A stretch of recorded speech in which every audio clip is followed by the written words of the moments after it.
Shilpa Mehta of the Feldstein Family Law Group.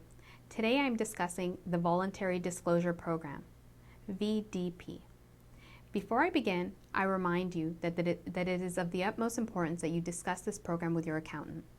There are restrictions, time periods, and calculations that require an expert.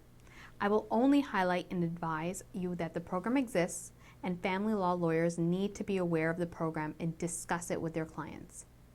Canada Revenue Agency has a program called the Voluntary Disclosure Program.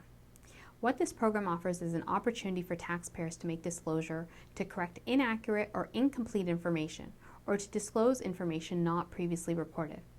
There are a number of circumstances where the foregoing occurs. However, for today, I'm limiting the scope of my blog to taxpayers who receive cash in his or her business. The VDP promotes compliance with the tax laws and encourages taxpayers to come forward and fix omissions in their information to the CRA. In most situations, taxpayers who make valid disclosure will have to pay the taxes or charges plus interest without penalty or prosecution, to which the taxpayer would otherwise be subject. Each request will be reviewed and decided on its own merits. There are circumstances where the VDP relief will not be granted, and I urge you to discuss this with your accountant. This affects the family law client.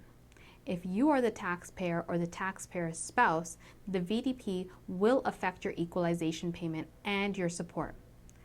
A brief example. You are a gardener, and for the past 3 years, you have reported $20,000 income annually. You receive $18,000 approximately in cash income, not reported to the CRA. You now make a voluntary disclosure which encompasses the last 3 years. You separated from your spouse last month. You will owe the CRA for the unpaid taxes on approximately $54,000 of unreported income and interest on that amount if the voluntary disclosure is accepted without penalty.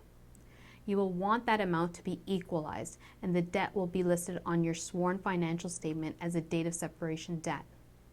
In addition, on a going forward basis, you will disclose to the CRA and pay taxes on your full income of approximately $38,000 per year. If your spouse's lawyer was hoping to have you pay child support on the $20,000 income and gross up on the $18,000, they will now be restricted to the roughly $38,000. On the flip side, if the spouse was concerned that he/she should only receive support on the reported $20,000, they can now be relieved that they should receive support based on the full $38,000 annually. If I've confused you, not to worry. Most people are unaware of this program.